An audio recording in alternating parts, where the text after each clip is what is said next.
এই ভিডিঅ'টো কেৱল মনোৰঞ্জনৰ বাবে বনোৱা হৈছে। ইয়াৰ অৰ্থ কাকো অন্তৰক আঘাত দিয়াৰ নহয়, গতিকে চাওক আৰু আনন্দ লওক। ব্ৰহ্মণী বৰ ভাগৰ লাগে হেই। কোননো? মেছ ডাঙৰীয়া দেখোন। ব্ৰহ্ম আপুনি আছে? মই আকৌ কামত গ'ল বুলিহে। অৰুণোদয় পোৱাৰ পৰা কাম এৰিয়ে দিলো নহয়। হয় নেকি? বৰ ভাল কথা দিয়া। পিছে ব্ৰহ্ম, আপোনাৰ চেহেৰাটো দিনক দিনে বৰ বেছিহে ভাল হৈ আহিছে দিয়া। অৰুণোদয়ৰ আঁচনিৰ পইচা খাই খাই দিনক দিনে একে ডেকাহে হৈ গৈ আছা। মামাৰে লীলা আৰু। চালোৱা তোমালোকৰে ভাল দিয়া।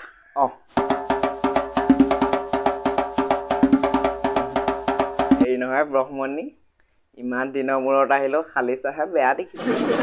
তথাপিও চলিব দিয়া। পিছে ব্ৰহ্মণী, অৰুণোদয়ৰ টকাৰে ঘৰখন ধুনীয়াকৈ সাজি ললা। আমাৰহে আৰু চৰকাৰী আঁচনিৰ নামত সেই কৰোণা কালত ভেকচিন নামৰ জঙামটোৰ বাহিৰে একোৱেই নাপালো। সেইটোৱে আমাৰ চৰকাৰী আঁচনি। আপোনালোকৰ অৰুণোদয় নাপায় নেকি? অৰুণোদয়টো দূৰৰে কথা। আজিৰ পৰা 7 বছৰ ধৰি এখন ঘৰৰ কাৰণে আবেদন কৰি আছো। তাতে গ'ল প্ৰায় 30,000 মান টকা। ঘৰৰ আবেদন কৰিলে পইচা লাগে জানো? ফটো উঠোতে, জেৰক্স কৰোতে অলপ বেছিয়ে যায় নেকি।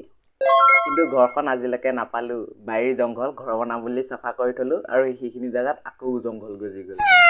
চৰকাৰৰ ঘৰ নালাগে আৰু আমাক। ব্ৰহ্মণী, ফ্ৰিজৰ পৰা ঠাণ্ডা পানী অলপ দিয়াচোন। হেৰি নহয় মেছ, ফ্ৰিজটো লোৱাই হোৱা নাই, নলওঁ বুলিয়ে ভাবিছো।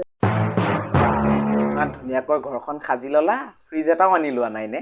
হয় মানে ফ্ৰিজটো ল'লে বোলে অৰুণোদয় কাটি দিয়ে, মানে অৰুণোদয়টো নিদিব আৰু ফ্ৰিজ ল'লে। সেইকাৰণে নলওঁ বুলিয়ে ভাবিছো আৰু, নহ'লে আৰু ঘৰ চলা দিগদাৰ হ'ব নহয়।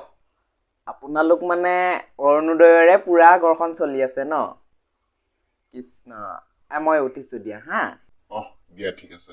পিছে হেৰি মেছ, ঘৰৰ আবেদনটো কৰি থাকিবা, পাই যাবও পাৰা। কৃষ্ণ, নালাগে আমাক চৰকাৰী বস্তু আৰু। কৃষ্ণ, আহিছো।